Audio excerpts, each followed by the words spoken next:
ഇന്ന് തന്നെ ഡൗൺലോഡ് ചെയ്യൂ. കാണൂ നിങ്ങളുടെ ഫേവറേറ്റ് ഷോസ്. അമ്മ എന്താ ചേച്ചിയോട് അങ്ങനെ ദേഷ്യത്തെ സംസാരിച്ചത്? എല്ലാത്തിനും കാരണം ചേച്ചിയാണെന്നാണല്ലോ പറയുന്നത്. അതെന്താ അങ്ങനെ? അത് ദേഷ്യം വരുമ്പോ ആരോടെങ്കിലും എന്തെങ്കിലും പറയണ്ടേ? തിരിച്ചു പറയാത്തവരോട് പറയുന്നല്ലേ എളുപ്പം. ഇവള് കൊല്ലാൻ മടിക്കാത്തവളാണെന്ന് അമ്മയ്ക്ക് അറിയാവുന്നല്ലേ? ഇവൾക്ക് എന്നെ കൊല്ലാൻ എന്തെങ്കിലും ഒരു തടസ്സമുണ്ടോ? എടാ, നീ എന്നെ കുറ്റപ്പെടുത്തണ്ട. ഒരു ഭാര്യയും ഭർത്താവും ജീവിക്കുന്ന രീതിയിലല്ല നിങ്ങൾ ജീവിക്കുന്നത്. അതുകൊണ്ടാ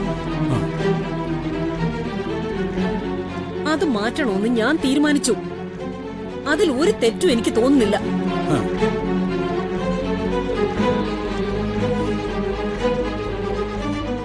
അമ്മേ, ഞങ്ങളെ ഒന്നിപ്പിക്കാൻ വേണ്ടി അമ്മ ഒരുപാട് ബുദ്ധിമുട്ടണമെന്നില്ല. ഞാനും പ്രിയങ്കയും തമ്മിൽ ഒരു ഭാര്യാഭർത്തൃ ബന്ധം ഉണ്ടാവാൻ പോകുന്നില്ല. ദേ, അതിന്റെ കാരണം എന്താണെന്ന് എനിക്ക് നന്നായിട്ട് അറിയാം.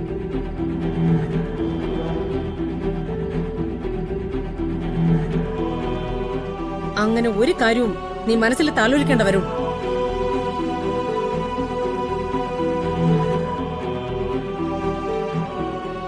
ഈ കുടുംബത്തിന് നാണക്കേടുണ്ടാക്കുന്ന എന്തെങ്കിലും കാര്യങ്ങൾ നിന്റെ ഭാഗത്ത് നിന്ന് വന്നിട്ടുണ്ടെങ്കിൽ അത് തിരുത്താൻ ഞാൻ തീരുമാനിക്കുന്നത് അല്പ ക്രൂരമായിട്ടായിരിക്കും.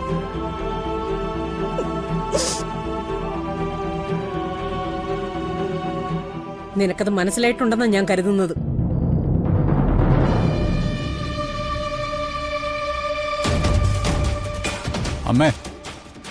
അമ്മയ്ക്ക് എന്ത് തീരുമാനം വേണമെങ്കിലും എടുക്കാം.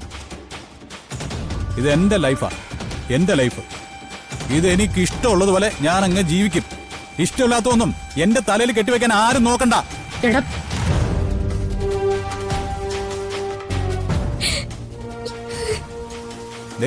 അമ്മയുടെ പെരുമാറ്റം ക്രൂരമാവുമെങ്കിൽ അതിനേക്കാൾ ക്രൂരമായിട്ട് പെരുമാറാൻ എനിക്കും അറിയാം.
നീ ആ കയ്യിങ്ങ് തന്നെ കലക്കിയടാ. പറയാനുള്ളത് ആരുടെ മുഖത്ത് നോക്കിയായിരുന്നാലും അങ്ങ് പറഞ്ഞേക്കണം. ഇപ്പൊ നിന്റെ മനസ്സില് കാര്യങ്ങൾക്കൊരു വ്യക്തതയുണ്ടല്ലോ.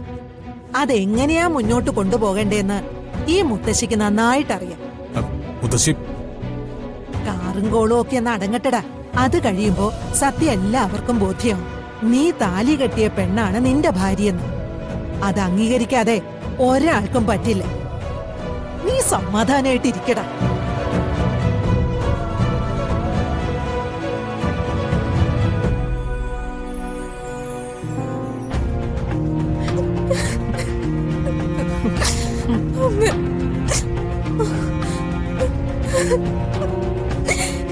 ചേച്ചി, ഇനി ഇങ്ങനെ ജീവിക്കേണ്ടി വന്ന ചത്തുകളയും. എല്ലാം കണ്ടല്ലോ നീ, എല്ലാ തീരുമാനവും കേട്ടല്ലോ. ഇവിടിപ്പം നടന്നുകൊണ്ടിരിക്കുന്ന ബഹളങ്ങളുടെ ആണിക്കല്ല് നീയാ. ഇവളേതായാലും ചാവൂന്നല്ലേ പറയുന്നത്? പറ്റുമെങ്കിൽ നിന്റെ കൈകൊണ്ട് തന്നെ ഇവളെ കൊന്നേക്ക്.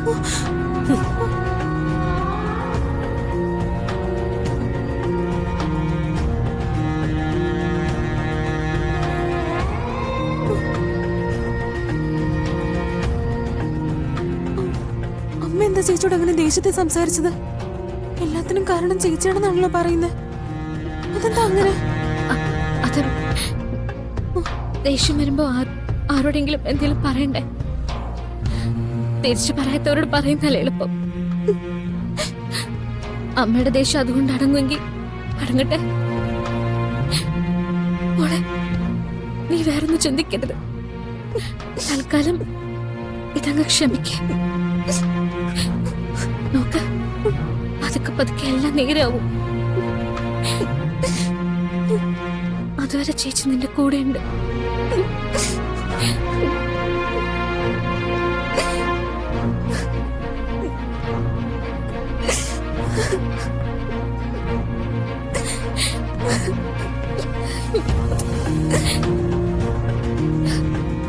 ഇത്രയും മാറിയ നിന്നെ ആരും തോൽപ്പിക്കാൻ ചേച്ചി സമ്മതിക്കില്ല.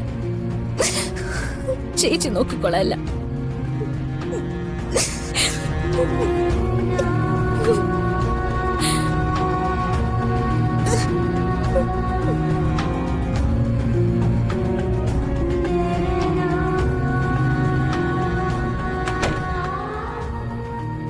എന്താ ചെറിയമ്മ ഇവിടെ നടക്കുന്നേ? എന്തിനാ ഇപ്പൊ ഈ ആദ്യരാത്രി ആഘോഷമൊക്കെ? വരുൺ പ്രിയങ്കയെ നിഷേധിക്കുമെന്ന് എല്ലാവർക്കും അറിയാവുന്ന കാര്യമല്ലേ?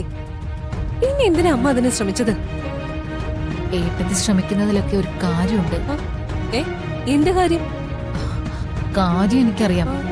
അക്കാര്യം കണ്ടുപിടിച്ചതും ഞാനാ. പക്ഷെ ആ കാര്യം പുറത്ത് പറഞ്ഞു എന്നറിഞ്ഞ എന്റെ തല പോവും. തല പോകുന്ന കാര്യം? ഇതാരാ ചെറിയമ്മ ഭീഷണിപ്പെടുത്തിയത്? കൽപ്പനയെ സത്യം പറഞ്ഞ നിന്നോടിത് പറയാത്തതുകൊണ്ട് എനിക്ക് വല്ലാത്തൊരു വീർപ്പുമുട്ടലായിരുന്നു.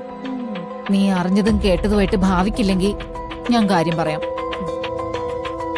നമുക്ക് എന്തെങ്കിലും ഉപകാരമുള്ള കാര്യമാണോ ചെറിയമ്മേ? ആണോന്നോ? ഇതുവരെ നമ്മൾ എന്തിനാണോ ശ്രമിച്ചത് അതെല്ലാം ഒന്നിച്ചു നടക്കുന്ന കാര്യമാ.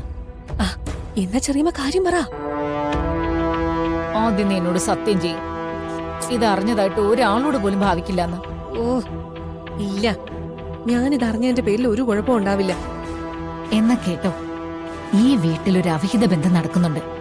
അതാര് തമ്മിലാണെന്നറിയോ? അത് നീ ഉദ്ദേശിക്കുന്നത് തന്നെയാ. വരുണും രാധികയും തമ്മില് ചില കുഴപ്പങ്ങളൊക്കെ ഉണ്ട്. 1-2 തവണയായി അത് ഞാൻ കൈയോട് പിടിക്കാൻ പിന്നാലെ നടന്നു. ഓരോ കാരണത്താൽ അത് നടന്നതുമില്ല. പക്ഷേ ഇപ്പൊ ഞാൻ ഏട്ടത്തെ കൊണ്ടുവന്നത് നേരിട്ട് കാണിച്ചു കൊടുത്തു.